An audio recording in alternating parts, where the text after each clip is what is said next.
বিসমিল্লাহির রহমানির রহিম।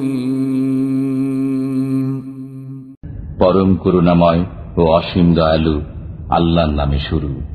وأتموا الحج والعمرة لله فإن أحصرتم فما استيسر من الهدي ولا تحلقوا رؤوسكم حتى يبلغ الهدي محله فمن كان منكم مريضا أو به أذى من رأسه ففدية من صيام أو صدقة أو نسك فإذا أمنتم فمن تمتع بالعمرة إلى الحج فما استيسر من الهدي فمن لم يجد فصيام 3 أيام في الحج و7 إذا رجعتم تلك 10 كاملة ذلك لمن لم يكن أهله حاضر المسجد الحرام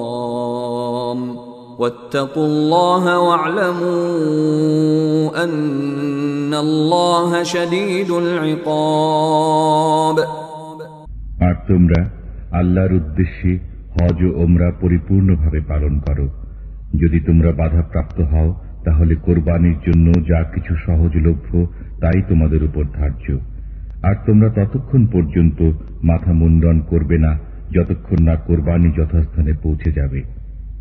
যারা তোমাদের মধ্যে অসুস্থ হয়ে পড়বে কিংবা মাথায় যদি কোনো কষ্ট থাকে তাহলে তার পরিবর্তে রোজা করবে কিংবা খয়রাত দেবে অথবা কোরবানি করবে। আর তোমাদের মধ্যে হজ ও ওমরা একত্রে একই সাথে পালন করতে চাও তবে যা কিছু সহজলভ্য তা দিয়ে কোরবানি করাই তার উপর কর্তব্য। বস্তুত যারা কোরবানির পশু পাবে না তারা হজের দিনগুলোর মধ্যে রোজা রাখবে 3টি আর 7টি রোজা রাখবে ফিরে যাবার পর। এভাবে 10টি রোজা পূর্ণ হয়ে যাবে। এ নির্দেশটি তাদের জন্য তাদের পরিবার পরিজন মসজিদুল হারামের আশেপাশে বসবাস করে না। আর আল্লাহকে ভয় করতে থাকো সন্দেহাতীতভাবে যেন যে আল্লাহর আযাব বড়ই কঠিন। الحج أشهر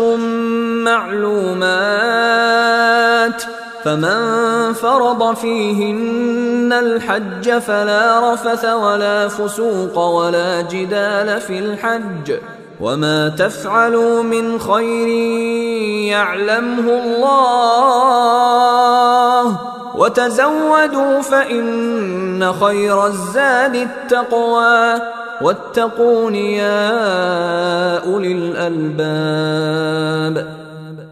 হজের কয়েকটি মাস আছে সুবিদিত।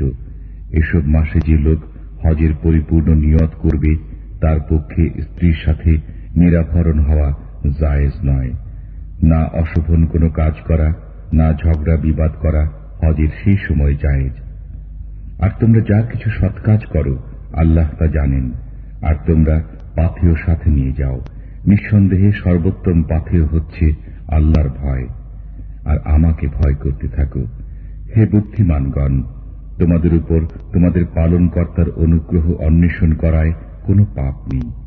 ليس عليكم جناح أن تبتغوا فضلا من ربكم فإذا أفضتم من عرفات فاذكروا الله عند المشعر الحرام واذكروه كما هداكم وإن كنتم من قبله لمن الضالين।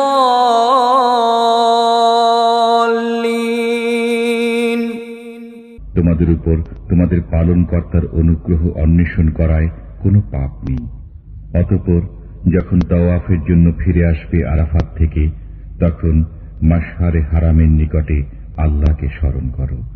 আর তাকে স্মরণ করো তেমনি করে যেমন তোমাদেরকে হেদায়েত করা হয়েছে। আর নিশ্চয়ই ইতিপূর্বে তোমরা ছিলে অজ্ঞ। ثم أفيضوا من حيث أفاض الناس واستغفروا الله إن الله غفور رحيم। অতঃপর তাওয়াফের জন্য দ্রুত গতিতে সেখান থেকে ফিরে আসো যেখান থেকে সবাই ফেরে, আর আল্লাহর কাছেই মাগফিরাত কামনা করো। নিশ্চয়ই আল্লাহ ক্ষমাকারী, করুণাময়। فإذا قضيتم مناسككم فاذكروا الله كذكركم آباءكم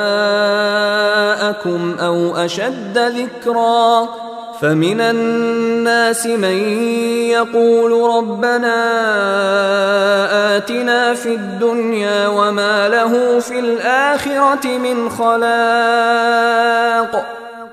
আর অতঃপর যখন হজের যাবতীয় অনুষ্ঠান ক্রিয়াদি সমাপ্ত করে সারবে, তখন স্মরণ করবে আল্লাহকে, যেমন করে তোমরা স্মরণ করতে নিজেদের বাপ দাদাদেরকে, বরং তার চেয়েও বেশি স্মরণ করবে। তারপর অনেকে তো বলে যে, হে পরওয়ারদিগার, আমাদিওকে দুনিয়াতে দান করো, অথচ তার জন্য পরকালে কোনো অংশ নেই।